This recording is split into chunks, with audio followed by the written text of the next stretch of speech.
Alhamdulillah alladzi bi ni'matihi tatimmus shalihat. Asyhadu la ilaha illallah wahdahu la syarika lah. Wa asyhadu anna Muhammadan abduhu wa rasuluh. Allahumma shalli wa sallim wa barik wa an'im ala sayyidina Muhammadin wa ala alihi wa sahbihi ajmain. Ya ayyuhalladzina amanu taqullaha haqqa tuqatih wa la tamutunna illa wa antum muslimun. Rabbana taqabbal minna innaka antas samiul alim wa tub alaina innaka antat tawwabur rahim.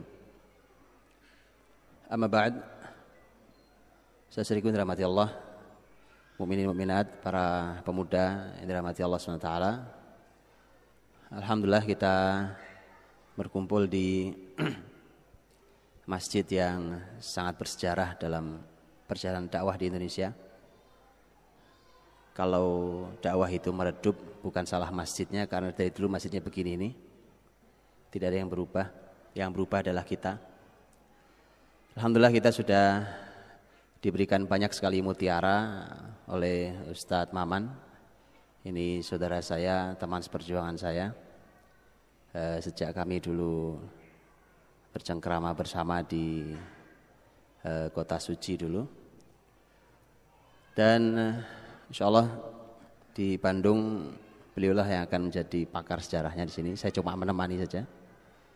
Saya hanya mendampingi, duduk samping beliau sekali-kali aja, nanti beliau yang akan memandu kebesaran Jawa Barat ini dengan mengenali kembali akarnya. Karena seperti kita sering sampaikan bahwa bahkan para pemikir juga sering bicara, kalau bangsa itu tanpa akar ya seperti pohon tanpa akar, Pak. Susah, pohon tanpa akar bagaimana dia mau bisa hidup, bagaimana dia mau bisa besar. Dan pohon kan juga ditentukan seberapa kuat akarnya.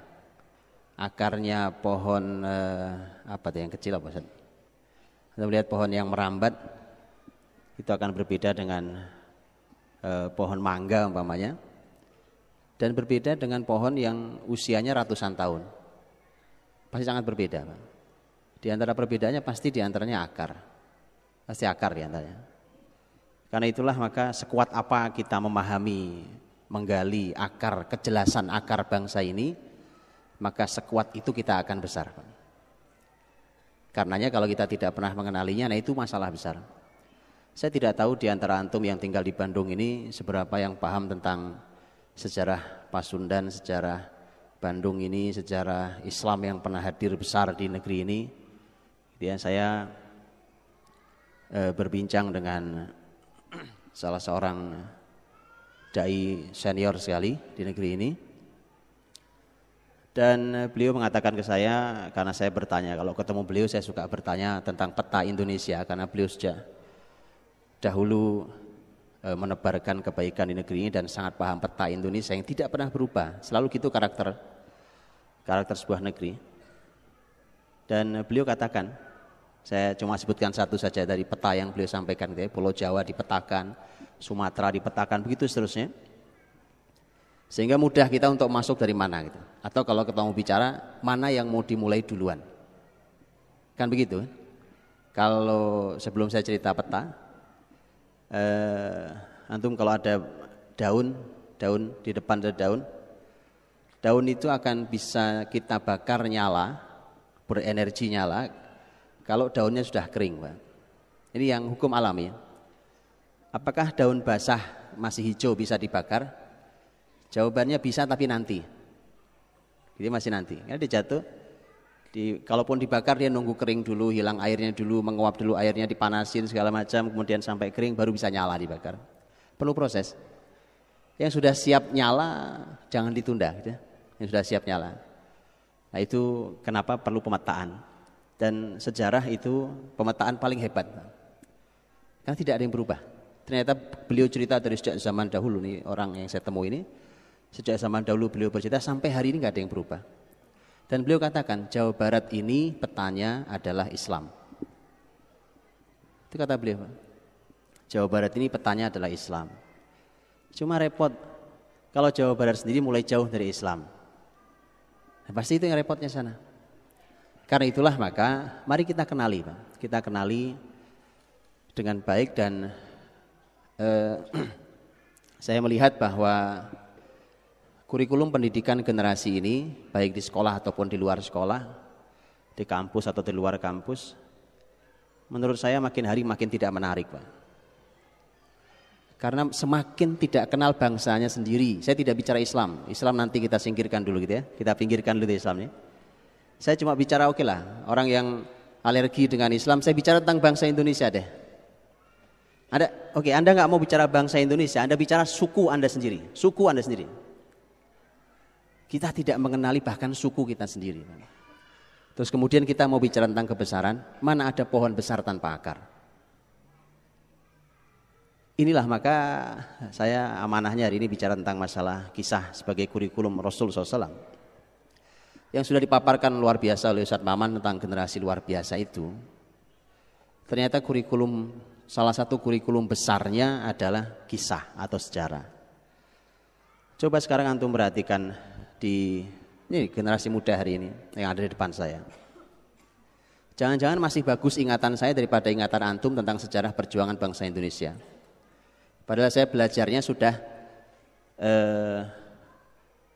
kurang lebih, mungkin sudah lebih dari 20 tahun lalu saya belajarnya. Gitu ya. Mungkin sudah 20 tahun lalu lebih. Jadi saya belajar tentang sejarah perjuangan. Dan setelah itu saya nggak pernah belajar lagi. Kenapa? Karena setidaknya lah, walaupun tentu perlu banyak dikoreksi dengan semua kurikulum sejarah Indonesia yang seringkali blur gitu ya, tidak jelas, buram gambarnya. Gitu, sebenarnya yang benar yang mana ya segala macam ya kan. Oke lah, di ketidakjelasan itu tapi masih lumayan. Dulu saya diajari walaupun sebagian ditipu saya ya kan. Ditipu oleh kurikulum. Saya begitu belajar sejarah alah ditipu saya selama ini ternyata. Saya nggak tahu siapa yang tanggung jawab menipu saya itu dulu. Baik belajar sejarah Indonesia ataupun belajar sejarah Islam. Dulu saya belajar di SMP di Madrasah Sanawiyah di Jawa Timur. Itu ada kurikulum. Nama pelajarannya aja sudah salah, nama pelajarannya sudah salah, Pak. Bukan isinya, nama pelajarannya sudah salah. Sampai sekarang masih belum diubah juga, saya heran. Saya dari mulai masih kecil sampai sekarang sudah punya 4 anak kecil, Pak. Sampai sekarang nggak berubah negeri, heran saya, Pak. Saya juga nggak tahu kemana bangsa ini, orang pinter, para doktor, profesor melimpah ruah di negeri ini. Saya nggak ngerti, Pak. Wallah saya nggak ngerti. Nama pelajarannya salah, sejarah kebudayaan Islam. Antum tahu kebudayaan? Saya berhusnudzon. Ini mungkin karena nggak bisa terjemah. Mungkin maksudnya hadoroh, maksudnya mungkin. Mungkin al-hadoroh diterjemah kebudayaan. Bapak Ibu tahu budaya? Sunda ini punya budaya, betul ya? Budaya itu kesepakatan kita, Pak. Masyarakat Sunda ini sepakat kalau orang nikah budayanya begini. Itu kesepakatan. Apakah ini benar secara syariat? Belum tentu. Belum tentu, ya kan? Apakah sesuai atau melanggar? Ya belum tentu. Mungkin melanggar, mungkin sesuai. Namanya budaya. Punya repotnya, Pak. Padahal yang diajarkan ke saya sejarah kebudayaan Islam itu dari mulai sejak Khulafaur Rasyidin, bahkan dari sejak Rasul SAW. Itu bayangkan bahaya sekali bicara Rasul, bicara budaya. Ini Islam, ini wahyu bukan budaya. Bicara Khulafaur Rasyidin itu Nabi nyebut sebagai khilafah ala minhajin nubuwah.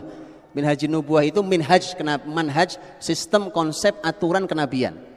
Bukan budaya, Pak. Wahyu. Jangankan itu, masa setelahnya saja yang sudah disebut sebagai kerajaan, Nabi nyebut sebagai mulk, kerajaan-kerajaan setelahnya, itu saja subhanallah, mereka masih menegakkan aturan syariat, walau kemudian beberapa pemimpin kadang turun, kadang tidak adil, kadang zalim, kadang bagus, dan seterusnya, fluktuatif. Sampai saya bilang, namanya saja salah, Pak. Menurut saya begitu. Sejarah kebudayaan Islam. Itu belum isinya innalillahi wa inna ilaihi rajiun. Betulan, saya apa adanya. Kalau ada di sini yang membuat kurikulumnya, saya siap diskusi. Saya siap diskusi untuk itu. Insya Allah, Pak. Karena ini untuk perbaikan bangsa ini. Yuk kita perbaiki bangsa ini. Kita perbaiki. Dan kita tidak kunjung beranjak, malah perlahan tapi pasti kita singkirkan pelan-pelan kurikulum sejarah dari pendidikan kita. Saya tidak tahu sekarang apa pelajaran yang ada dulu di anak-anak sekarang ya kan. Dulu saya pernah belajar di level SMP namanya pendidikan sejarah perjuangan bangsa. PSBB, itu zaman saya kan, ketahuan kan tahun berapa saya lahir kan. Ya kan? Iya.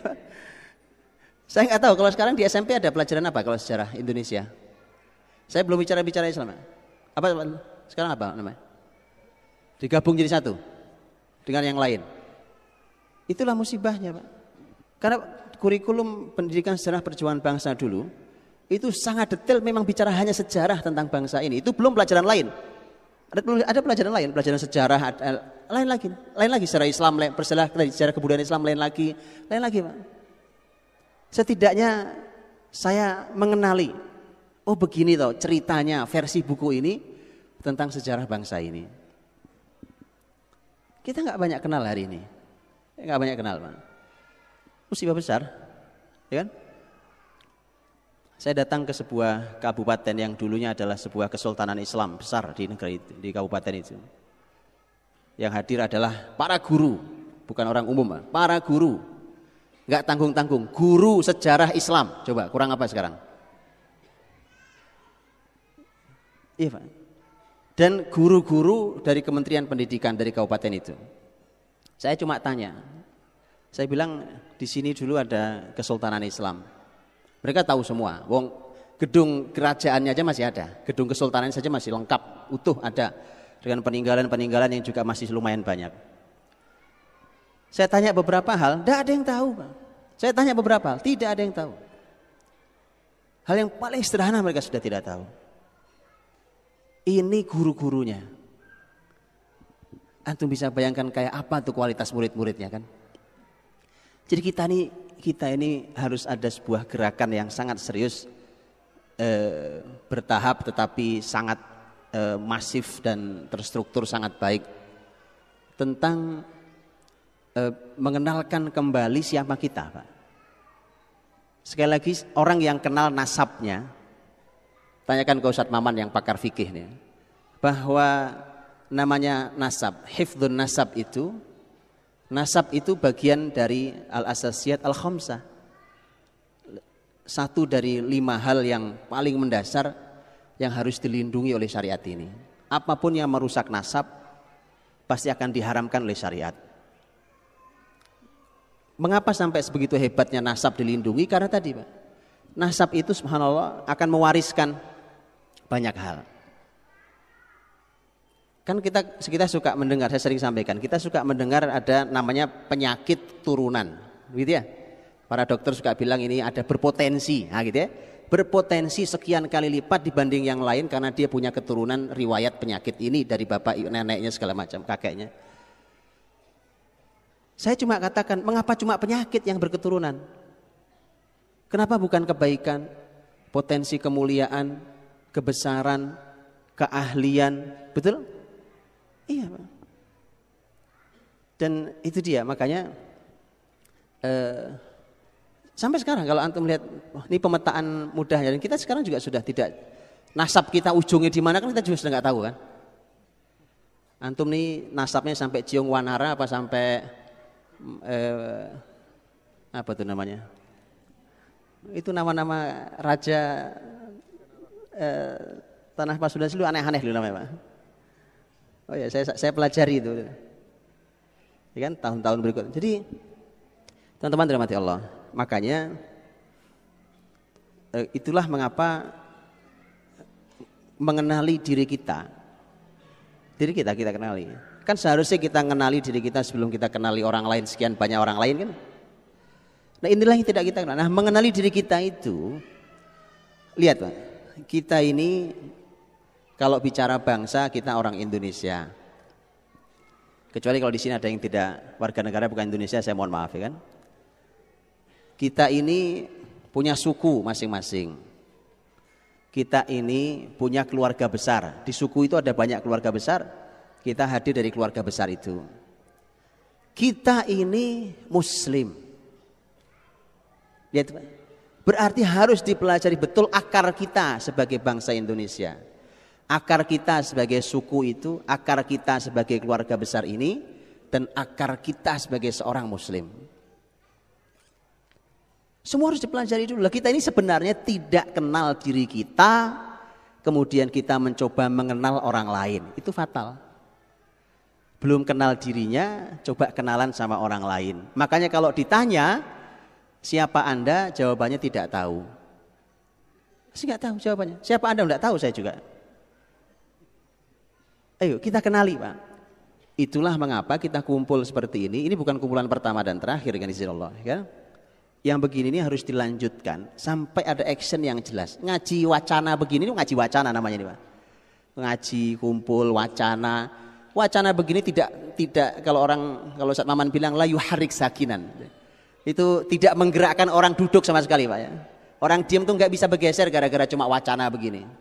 Harus ada action yang jelas, harus ada tindakan yang jelas untuk mengubah sehingga kita mulai bergeser untuk mengenal diri kita sendiri. Baik, ini betapa pentingnya bicara tentang sejarah itu untuk mengenali sejarah kita masa lalu. Sebelum saya masuk ke Rasul SAW yang kurikulumnya sepertiga kurikulumnya adalah sejarah. Ya, sebelum bicara itu, saya ingin perdalam sedikit tentang kalimat saya tadi sebagai bangsa Indonesia, sebagai suku, sebagai keluarga, sebagai Muslim.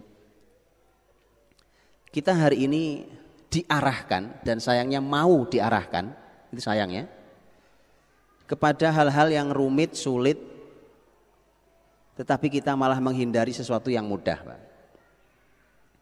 Apa maksudnya? Saya berikan contoh Pak. Saya berikan contoh. Kalau seseorang belajar tentang nasabnya dengan baik, saya ini keturunan siapa? Antum kalau baca hadis Nabi tentang nyari keturunan, nyari jodoh, ya, menikahi wanita yang dipilih itu kan Nabi mengatakan tunkahul mar'ah li arba. Salah satunya Nabi menyebut linasabiha. Dalam riwayat lain bukan linasabiha tapi lihasabiha. Ternyata nasab sama hasab itu beda. Tapi satu hal yang terangkai. Kalau nasab itu saya keturunan siapa? Saya bin siapa terus gitu. Itu namanya nasab. Rangkaian silsilah keturunan itu namanya nasab. Tapi kalau hasab, para ulama mengatakan pakai hasab itu artinya adalah apa karya besar nasab ini. Itu aja kita belum selesai PR-nya kan? Ayo coba angkat tangan. Siapa yang mampu mendeteksi di keluarga masing-masing, ya kan? Mendeteksi, Pak saya ini anaknya ini, bin ini, akhir nasab saya di sana dan keluarga saya itu ternyata punya nasab kelebihannya apa? Saya mau tanya Pak, di sekolahan atau di kampus mana yang ada PR untuk nyari nasabnya? Itu kenapa saya bilang tidak menarik pendidikan negeri ini kalau dengan cara seperti ini Pak.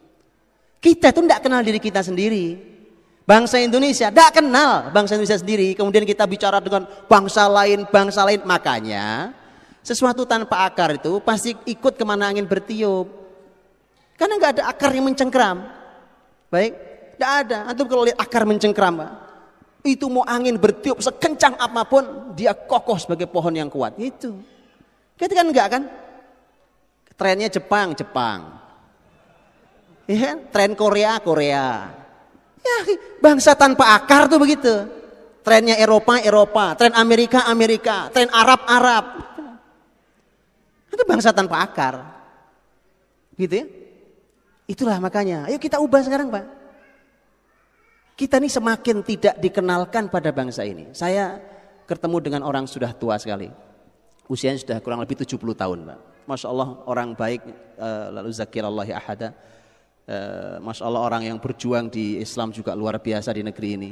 Beliau cerita dulu Ustaz, di zaman saya sekolah, berarti kan sekolahnya sudah jauh lebih dulu dari kita. Itu sampai ada pelajaran mengenali hasil bumi Indonesia. Makanya sekarang hasil bumi dirampok sama bangsa lain. Oh kita nggak tahu kok ya kan? Mana kita tahu di wilayah sekitar kita aja kita nggak tahu apa hasil buminya sebenarnya. Itu sampai dikenali, ada pelajarannya khusus untuk mengenali itu. Apa saja sih? Itu dikenalkan, bukan usia kampus sudah ketuaan. Bukan usia kampus, kelamaan Pak, keburu dirampok. Kelamaan kurikulum itu. Betul kan? Dia punya kesadaran dan ini negeri saya ini. Ini negeri saya. Antum sekarang baru sadar kenapa kita mudah ditipu?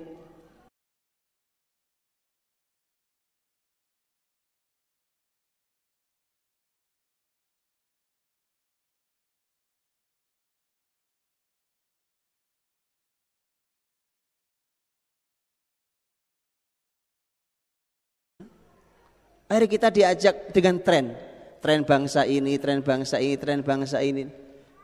Saya belum bicara Islam ini.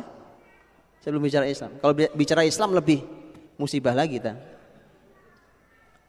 Baik, makanya sekali lagi bahwa ngaji wacana seperti ini harus dituntaskan sampai action. Tentu kita perlu tahapan. Insya Allah kita tahapi, kita jalani tahapannya, sehingga dengan izin Allah ada yang berubah.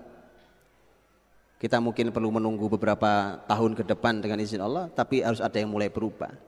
Kalau begini terus makin hari kita makin tidak kenal diri kita sendiri.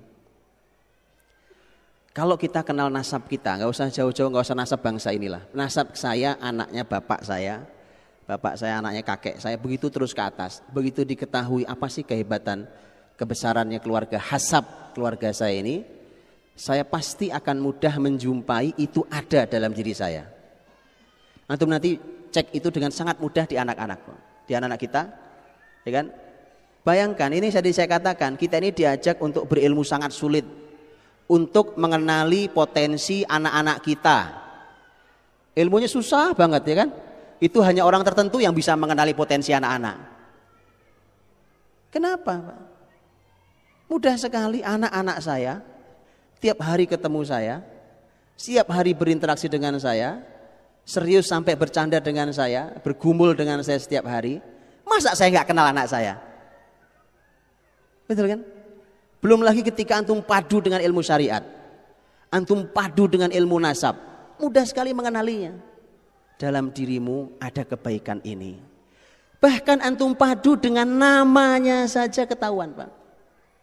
Itulah mengapa dalam kitab-kitab apapun, kitab hadis mesti ada bab tentang pemberian nama. Kenapa? Nama itu adalah dia semacam alat kontrol, Pak. Nama itu alat kontrol. Kayak antum kalau ada saluran air gitu, itu oleh ahlinya pasti dibuatkan tempat untuk kontrol, betul ya? Pasti dibuatkan alat kontrolnya. Jadi nanti kapan-kapan ada mampet, dia akan kontrol di tempat-tempat alat kontrol itu. Dia tahu, karena ini alat kontrolnya. Salah satu alat kontrol yang diberikan dalam Islam adalah nama. Karenanya Nabi tidak tanggung-tanggung, tidak segan-segan mengganti nama sahabat yang salah. Karena alat kontrol hidup kita salah satunya. Ya. Kalau antum kasih nama anak namanya Abdullah, antum punya kebayang sekian banyak nama orang besar bernama Abdullah, yang antum mau siapa, ya kan? Yang penting jangan Abdullah bin Ubay bin Salul. Itu tokoh munafik itu masalahnya, ya kan?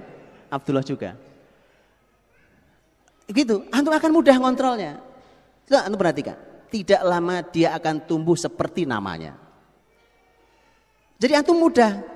Begitu dia tumbuh sekarang usia berapa, antum akan katakan, aku tahu nak, sekian tahun ke depan kau akan punya sifat seperti ini. Oh ini ilmunya nggak ada tempat lain, nggak ada tempat lain. Karena subhanallah, kita ini belum belajar syariat, tapi sudah belajar semua ilmu yang lain. Selesaikan dulu belajar syariatnya.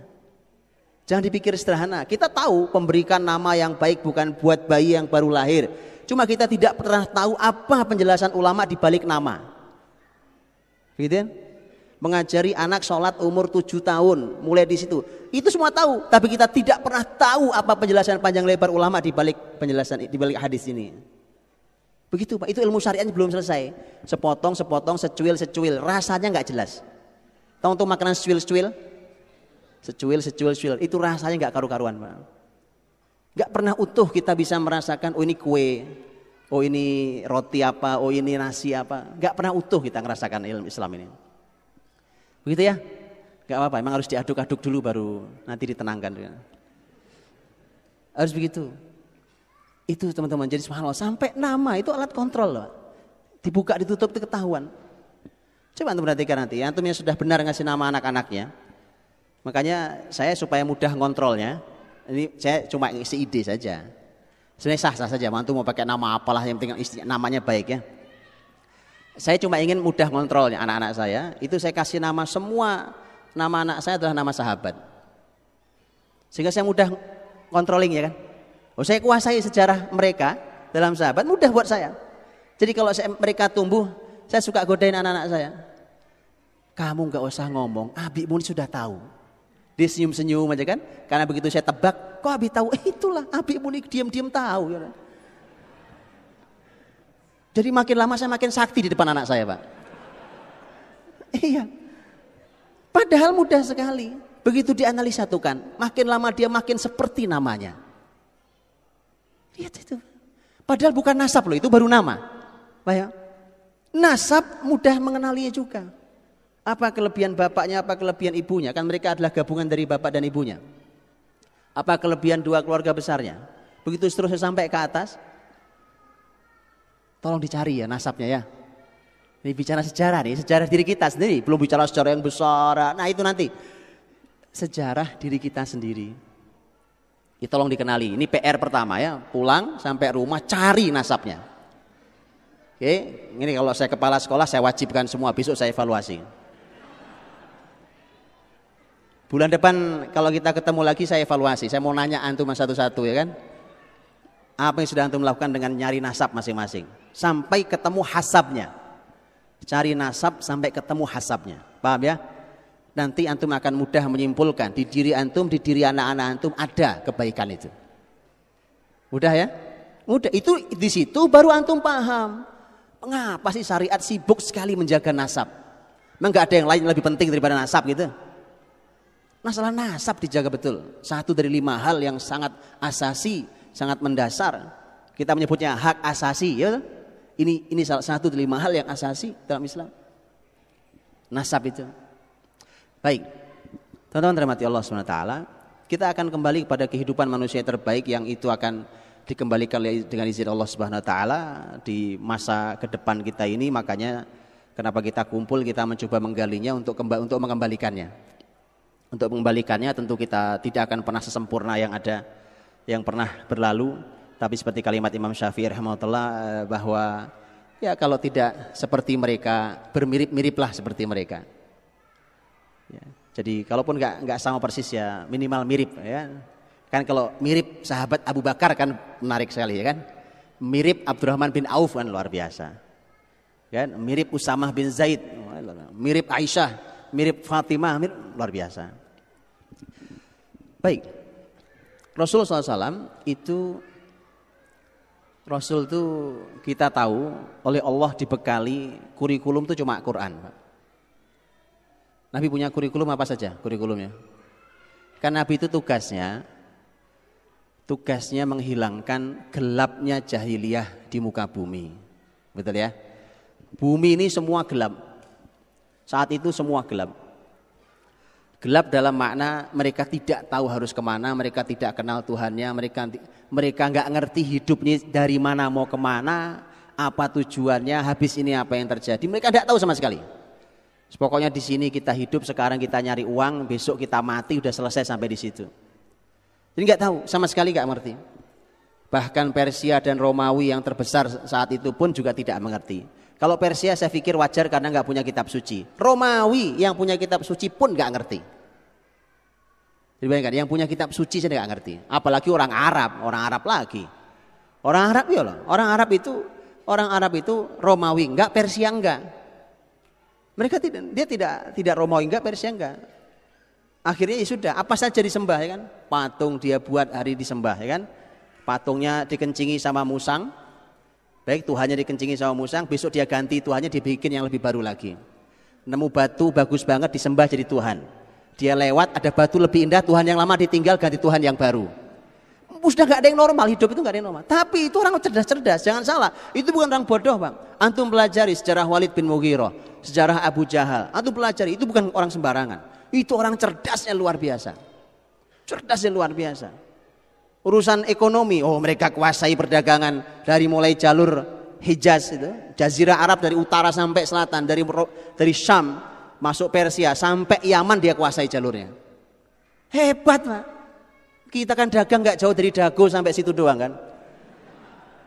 Itu makanya saya bilang ini nggak sembarang orang, tetapi tergelincir cara berpikirnya. Di mana nemu batu dia sembah, di mana nemu kayu dia sembah.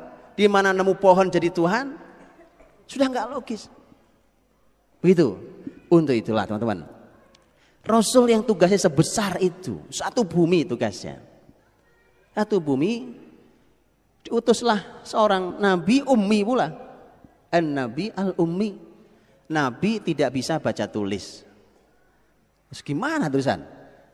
Antum-antum Masya Allah ahli ilmu, pandai membaca, ya kan? Dan memang kita diperintah dalam Islam, Iqra bismi rabbikal ladzi khalaq. Nabi SAW ummi, dan itu ada hikmah besar Allah kenapa Nabi harus ummi. Tapi Nabi yang ummi itu ternyata memang untuk melindungi Nabi ini agar tidak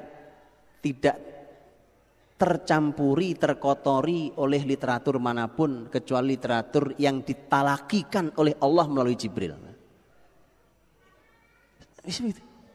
Hari ini kan karena kita pinter baca, ya kan, semua dibaca. Akhirnya nggak jelas saringannya, jebol semua. Bukan tidak boleh baca. Baca itu, belajar ilmu itu ada aturannya, betul ya? Abdul Walid Al-Baji rahimahullah ta'ala, ulama kebangkitan Andalus, ulama luar biasa dari negeri Andalus. Abdul Walid Al-Baji itu punya pesan buku. Buku itu adalah pesan Abdul Walid Al-Baji untuk kedua putranya. Ditulis nasihatnya Abdul Walid Al-Baji untuk dua putranya. Salah satu nasihatnya tentang ilmu filsafat gini. Dia katakan, nak, jangan pelajari filsafat. Karena kau masih kecil, imanmu belum kuat. Nanti kalau imanmu sudah kuat, ilmumu sudah bagus, silahkan pelajari filsafat, karena filsafat itu otomatis akan jatuh di matamu. Lihat, saya cuma ingin nukilkan, saya tidak bicara filsafatnya, itu kapan-kapan kita bicara boleh kan. Cuma yang saya katakan adalah belajar ilmu itu ada urutannya, Pak. Ada urutannya. Saya dulu ingat waktu masih SD itu, saya masuk kamar orang tua saya, sambil tengkurap gitu saya ngambil buku karena ayah saya itu penggemar buku, jadi walaupun di kampung nggak ada listrik, di kampung saya itu nggak ada listrik, tapi bapak saya punya perpustakaan. Wallahu a'lam mungkin satu-satunya orang yang punya perpustakaan dan sangat banyak bukunya. Gak ada listrik di kampung gak itu, jadi membaca itu harus sudah dihentikan ketika maghrib tiba, ya kan? Udah gak ada lampu, kecuali pakai lilin atau pakai lampu nih. Saya ngambil buku, saya ingat bukunya warna hijau gitu ya. Saya SD waktu itu, saya baca nggak paham saya. Apa maksudnya buku ini kan? Saya bicara ke ayah saya, Pak, ini kok aku nggak paham ya baca buku ini. Jawaban beliau, bukunya tutup, nak. Kau baca buku yang lain, nanti suatu hari kau paham buku ini. Itu kan. Ilmu itu ada, enggak? Sekarang kan karena kita ingin disebut sebagai orang yang berwawasan, semua dibaca kan? Bahwa berurutan ilmu itu kayak apa kita nggak jelas. Baik, karena Nabi Muhammad tugasnya sangat berat, sebumi dibuat Allah menjadi ummi. Dan banyak hikmahnya, salah satunya tadi. Karena beliau ummi, beliau tidak mendapatkan banyak literatur dari tempat lain kecuali apa yang beliau dengar. Karenanya talaki yang diberikan oleh Jibril dengan wahyu yang disampaikan melalui Jibril itulah, maka Nabi SAW punya satu-satunya literatur yang Allah berikan adalah wahyu, baik itu berupa Al-Quranul Karim ataupun berupa hadis yang kita kenal. Yang jelas satu literaturnya itu wahyu. Ternyata yang paling mudah kita lacak karena itu satu kitab sendiri yaitu Quran, mushaf kita. Kalau hadis kitabnya banyak sekali ya. Itu lain kali kita juga bicara. Tapi ini mushaf ini mudah dilacaknya. Mushaf kitab suci Al-Munazzal yang diturunkan dari Allah Subhanahu wa taala itu Al-Mu'jizat ini mudah sekali kita melacaknya. Bahwa inilah kitab yang tibyanan likulli syai', yang menjelaskan segala sesuatu. Inilah kitab yang ma farratna fil kitabi min syai'. Inilah kitab yang tidak ada yang tidak kami jelaskan di kitab ini. Enggak ada yang diabaikan dalam penjelasannya. Dan inilah yang disebut juga wa tafsil kulli syai'. Inilah yang menjelaskan detail segala sesuatu. Itu jaminan-jaminan Quran, Pak. Quran memberikan jaminan-jaminan tentang Quran sendiri dengan bahasa-bahasa itu. Artinya, Rasul punya PR sebesar itu, kemudian oleh Allah dikasih panduan. Muhammad nih panduannya. Baik. Setelah itu Nabi tidak bisa sendiri. Makanya Nabi merekrut sahabat-sahabat. Mulailah dibina 1, 2, 3, ditelateni sahabat-sahabat. Enggak apa-apa, mulainya 3, 4, 5 ya. Memang tidak pernah banyak mulai itu. Makanya saya bilang ini kebanyakan sudah. Ini sudah kebanyakan, ya kan? Saya pernah bilang kan di sini juga. Saya pernah sampaikan di masjid yang waktu sebelumnya, saya ingat saya. Saya katakan, masa segini nggak bisa mengubah Bandung? Sebanyak ini, Pak. Ya kan? Tapi memang harus jelas panduannya, strukturnya harus seperti apa. Nah, Rasulullah SAW begitu memulai mendapatkan sahabat, modal awalnya kan juga cuma sedikit. Itulah apa yang dilakukan oleh Nabi. Pakai panduan apa Nabi membina sahabatnya? Panduan wahyu. Panduan wahyu Quran, dan Rasulullah SAW langsung dapat panduan dari gurunya, yaitu melalui Jibril ya.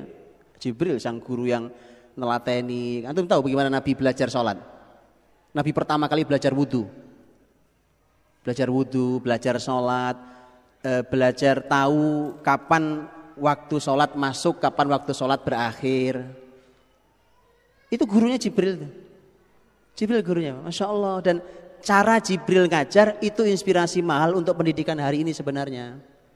Jadi kalau ada di antara antum yang siap buat tesis, disertasi, menarik tuh Pak. Oh iya Pak. Ya, metode pengajaran versi Jibril. Wah, itu saya kira ditolak di kampus antum. Kecuali kalau dosen pembimbing Ustadz Maman, nah baru Pak terima. Nanti saya dorong untuk diterima Pak. Oh menarik Pak. Coba saya tunjuk nih. Ini menarik luar biasa. Jibril datang ke Nabi SAW ngajari wudhu. Muhammad lihat aku wudhu. Wudhu ditunjukkan, ditiru sama Nabi SAW. Ditiru wudhu, oh begini cara wudhu. Dilihat oleh Jibril sudah benar apa salah. Beda sama kita wudhu ya kan, belajar wudhu sekarang. Wudhu kita dikasih kertas gitu. Gurunya nulis rukun wudhu, syarat sah, syarat wajib. Begitu selesai, ayo wudhu, gak ada yang bisa Pak. Salah, metodenya salah memang. Selesai wudhu, Jibril ngajari sholat. Dari mulai takbiratul ihram sampai waktunya. Nabi diminta memperhatikan dari mulai caranya sampai waktunya. Jibril datang. Hari berikutnya Jibril datang lagi, ngajari sholat lagi, di murojaah ulang.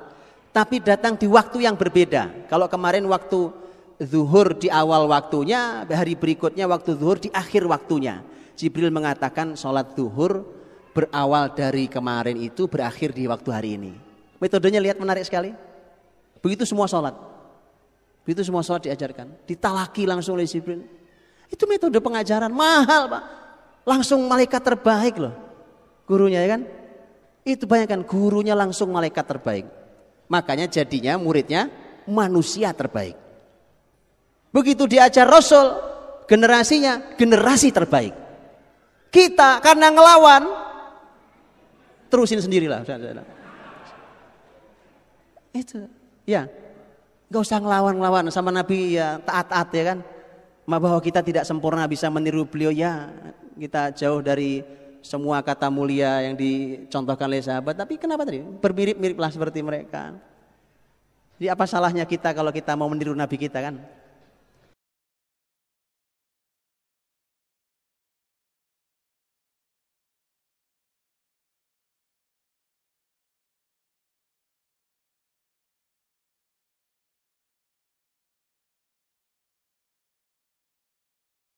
Baik. Rasulullah SAW dengan panduan Quran itu, teman-teman, yang tadi saya katakan, ternyata sepertiga Quran itu isinya sejarah. Karena tadi saya katakan bahwa ternyata kurikulum generasi terbaik yang pernah dilahirkan Nabi yaitu para sahabat. Kan untuk bumi berubah dari jahiliyah mendapatkan cahaya Islam itu kan Rasul dilanjutkan oleh sahabat. Begitu kan? Ya lanjut sahabat. Antum tahu sahabat terakhir wafat tahun berapa? Sahabat yang terakhir sekali wafat tahun berapa? Nggak tahu ya? Ya kurang lebih mereka wafatnya sekitar tahun 110 kurang sedikit lah, 110 kurang lebih Hijriah. Itu sahabat paling terakhir yang meninggal. Antum tahu? Hitung ambillah angka terjauhnya 110. Antum tahu kalau zaman kepemimpinan, kekhilafahan, zaman dinasti atau zaman kesultanan, zaman muluk. Itu Umar bin Abdul Aziz saja, orang hebat yang luar biasa. Bahkan para sebagian ahli sejarah mengatakan kalau boleh disematkan Khalifah Rasyid yang kelima adalah Umar bin Abdul Aziz. Saking hebatnya beliau. Padahal dari zaman sahabat, walaupun beliau tabiin, tapi dari zaman sahabat cukup lumayan jauh. Ya? Karena ini Umar bin Abdul Aziz kita semua tahu bahwa Umar bin Abdul Aziz itu punya nasab dari Umar bin Khattab. Umar bin Abdul Aziz rahimahullah ta'ala itu meninggal setelah mengakhiri kepemimpinannya tahun 101. Sahabat masih ada yang hidup. Antum tahu wilayah yang Umar bin Abdul Aziz? Iya, sejarah masuk Islamnya negeri Samarkand. Antum tahu Samarkand enggak? Tahu Samarkand enggak, Pak? Enggak tahu. Besok saya minta ada peta besar di sini, Pak. Supaya jelas Salman ini mau kemana dengan peta itu ya kan.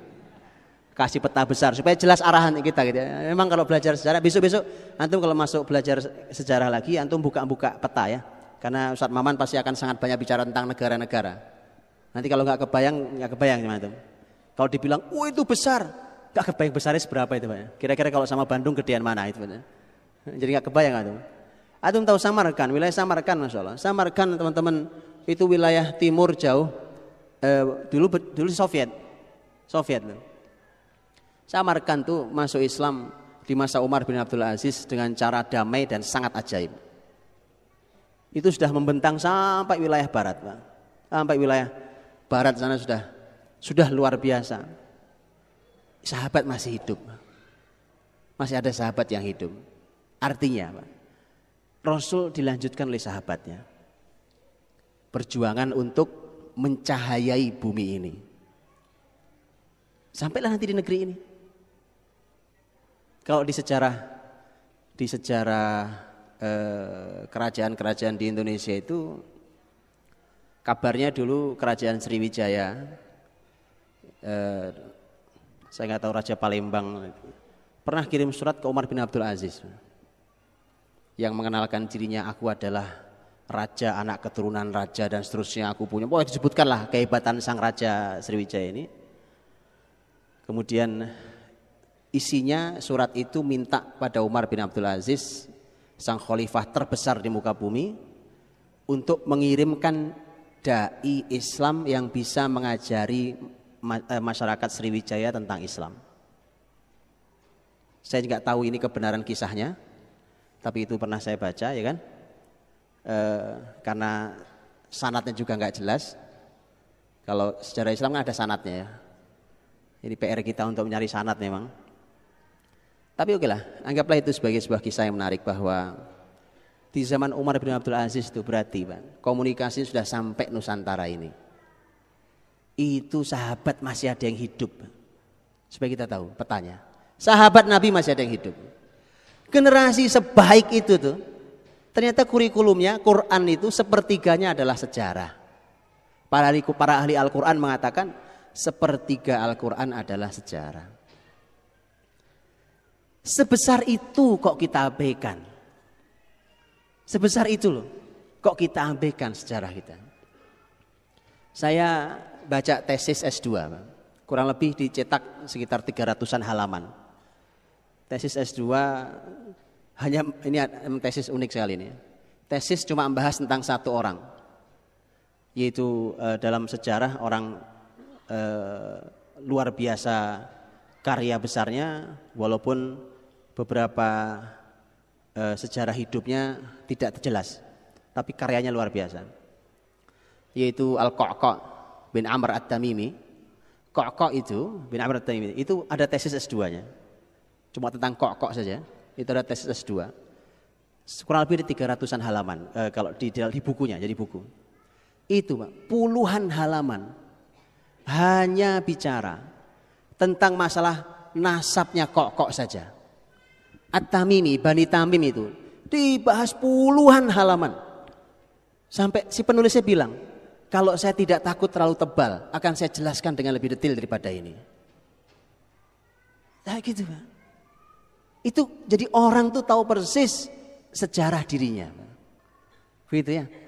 Tahu persis sejarah dirinya. Ini pecah cabang sana terus, cabang-cabang terus, di mana wilayah kebesaran Bani Tamim, siapa saja tokohnya, ahli ini, ahli itu, semuanya. Nah Rasul SAW itu dipandu dengan Quran, kisah umat terdahulu dalam sejarah itu, makanya penting mengenalkan sejarah dalam Quran yang dinukil dalam Quran itu, karena itu pilihan Allah dalam kitab sucinya untuk dikenalkan pada kita semuanya.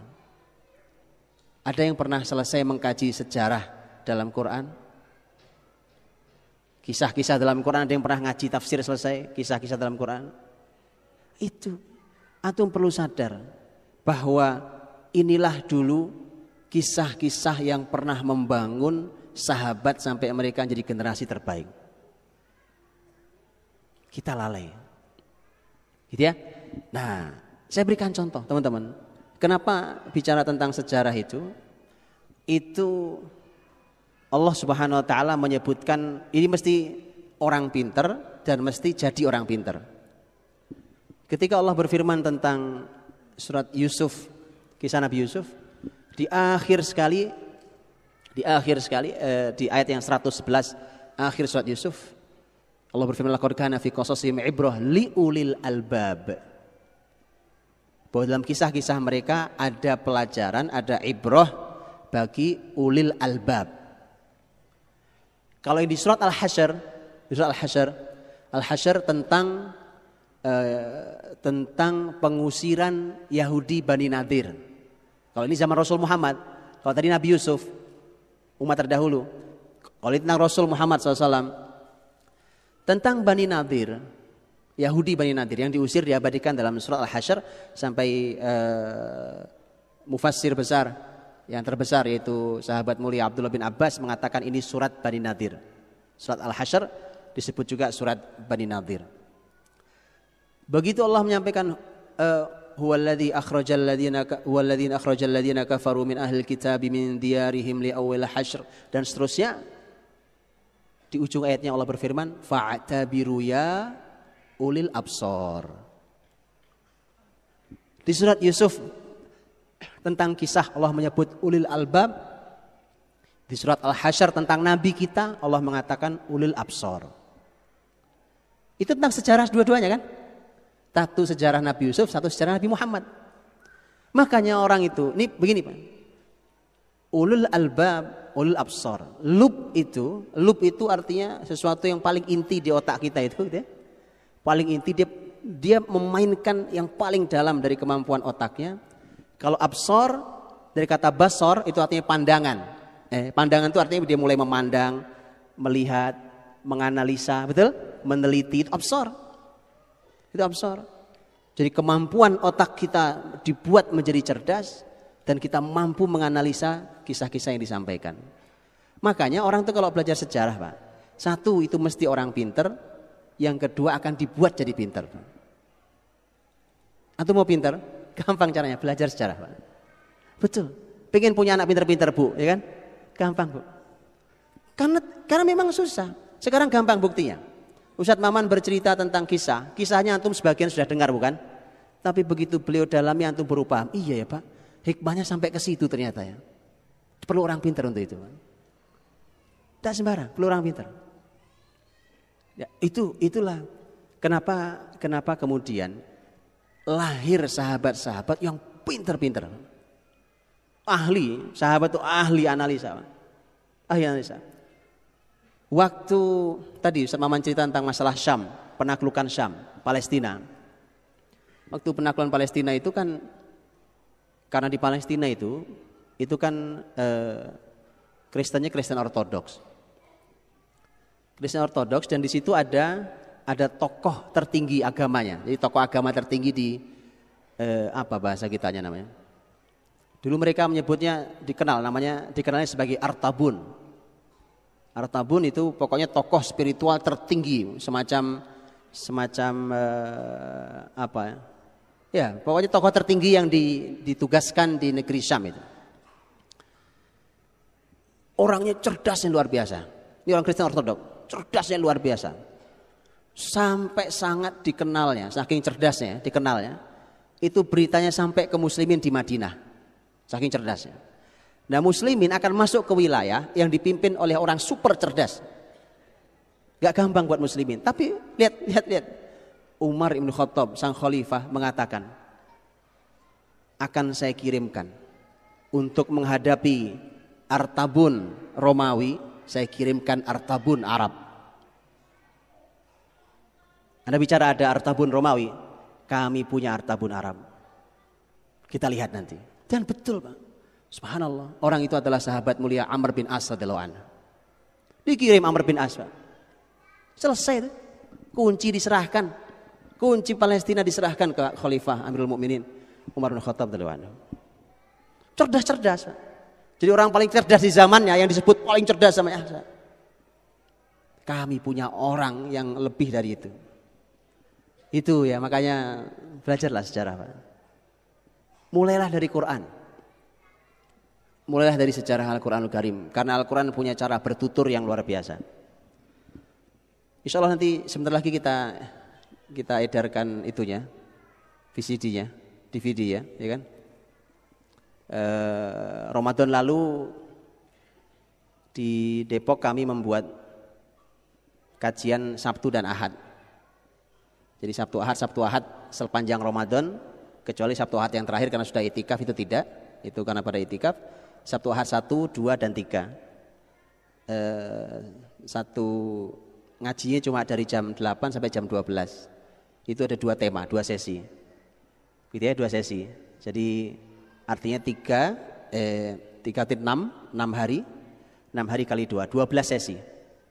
Totalnya 15 jam. Judulnya Sirah dalam Al-Quran. Sirah dalam Al-Quran. 15 jam belum detil Pak. Belum detil, tapi sudah lumayan lah. 15 jam pematerinya ada beberapa orang, ada beberapa ustadz. Materi insya Allah nanti di Bandung bisa dibuatkan oleh Ustadz Maman. Bisa dibuatkan karena subhanallah antum akan melihat bahwa Quran itu memang memuat sejarah, tapi bukan buku sejarah. Dia buku panduan hidup. Dia kitab suci yang menjadi huda, jadi petunjuk. Dan karena dia mukjizat, cara bertuturnya juga mukjizat. Cara bertuturnya juga mukjizat. Itu yang kita ungkap di pertemuan Ramadan lalu. Tentu tidak detail sekali karena baru 15 jam. Ngaji baru 15 jam kan belum terlalu detail ya kan. Nah, itu subhanallah Pak. Makanya kalau ngaji cuma secuplik enggak bakal detail Pak. 15 jam itu belum detail. Saya berikan contoh betapa cara Quran mengungkap sesuatu yang luar biasa. Kita sebenarnya sering melewati tapi kita tidak ngeh gitu ya, kurang sadar. Umpamanya saya berikan contoh. Teman-teman kalau membaca kisah tadi ya, ambillah kisah surat Yusuf tadi lah, ya, ambil kisah surat Yusuf tadi. Kisah dalam surat Yusuf itu dibaca oleh para ulama itu karena ilmunya banyak, Pak, ya kan? Dan mendapat taufik dari Allah Subhanahu wa taala. Jadi kalau baca Quran itu banyak berhentinya. Kalau kita kan lancar aja ya kan? Lancar itu jalan tol itu lancar, gak ada masalah. Ulama tuh satu kata berhenti. Kok begini ya?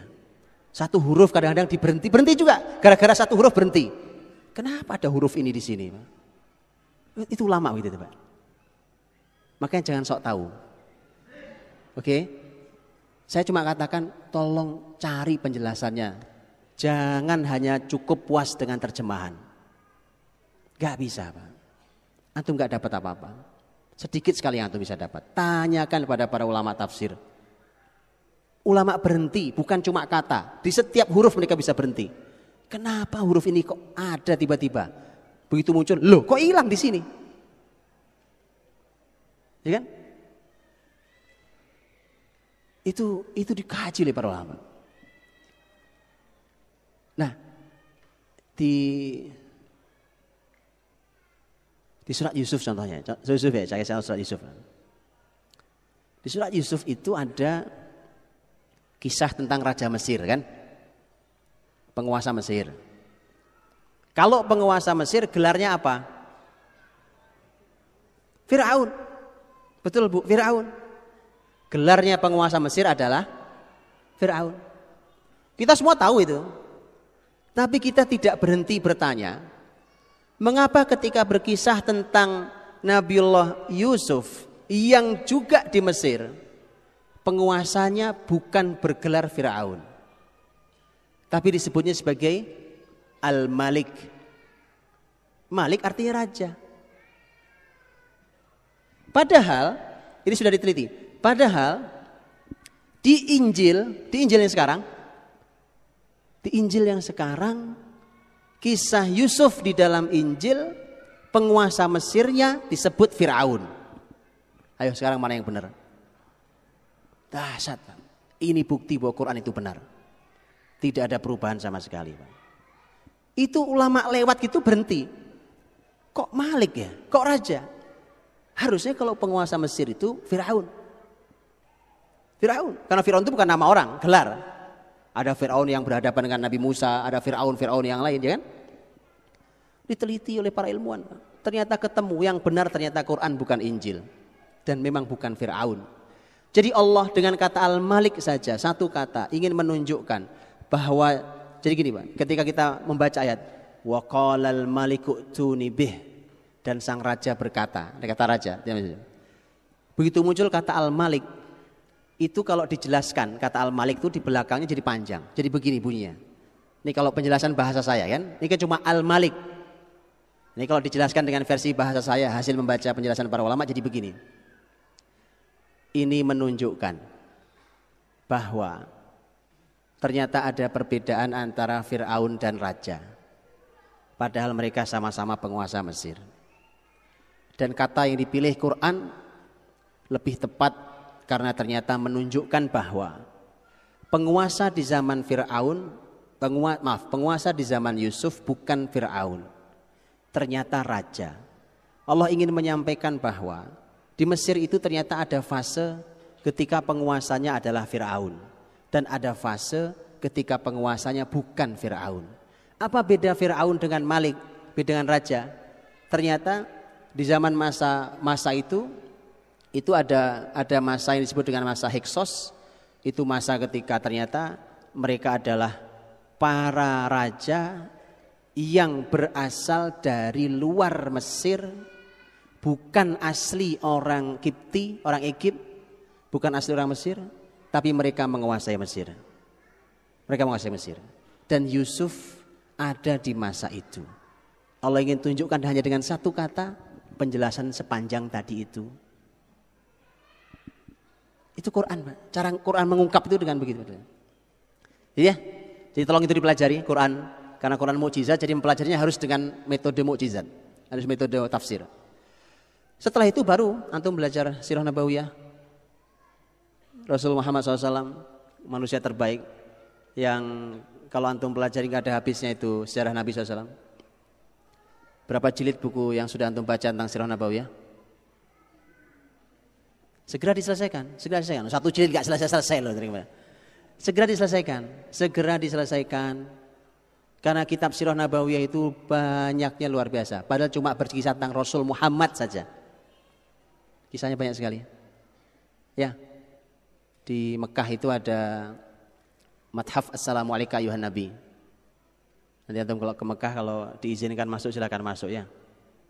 Itu Masya Allah luar biasa. Saya masuk sana, tapi memang harus dapat izin, memang harus ada izinnya. Itu yang punya, penulisnya, penelitinya sampai punya membangun itu satu orang, namanya Dr. Nasir Az-Zahrani Al-Qurashi. Dosen Ummul Qura tapi pensiun dini karena konsentrasi menulis buku itu. Saya dikabari oleh stafnya, karena yang terima saya waktu itu adalah stafnya. Saya tanya ke stafnya, beliau ini menulis tentang Rasul Muhammad sudah berapa jilid? Dia bilang sekarang ini sudah selesai di jilid ke 120. Terus saya bilang, loh memang mau berapa jilid? Karena belum selesai katanya. Kata stafnya, saya sudah tanya ke beliau, beliau menduga akan selesai di jilid ke 500. Makanya saya bilang cepetan bacanya, antum satu jilid gak selesai-selesai. Kapan mau kenal Rasul kita? Itu di madhaf itu, di masalah selama itu detail sampai angkanya, sampai angka ketahuan, Pak. Contohnya, gerakan fisik Nabi. Berapa ribu gerakan fisik Nabi, Pak? Dihitung sama beliau, Pak. Gerakan fisik tahu kan? Tangan mengambil, kaki berjalan, ya. Oke. Ekspresi wajah Nabi dikumpulin sampai ketahuan angkanya. Oh sekian ribu, sekian puluh ribu. Ekspresi. Itu, Pak. Ya. Belum nanti setelah itu kita harus pelajari sistem lengkap, melengkapi semua itu, sistem lengkap.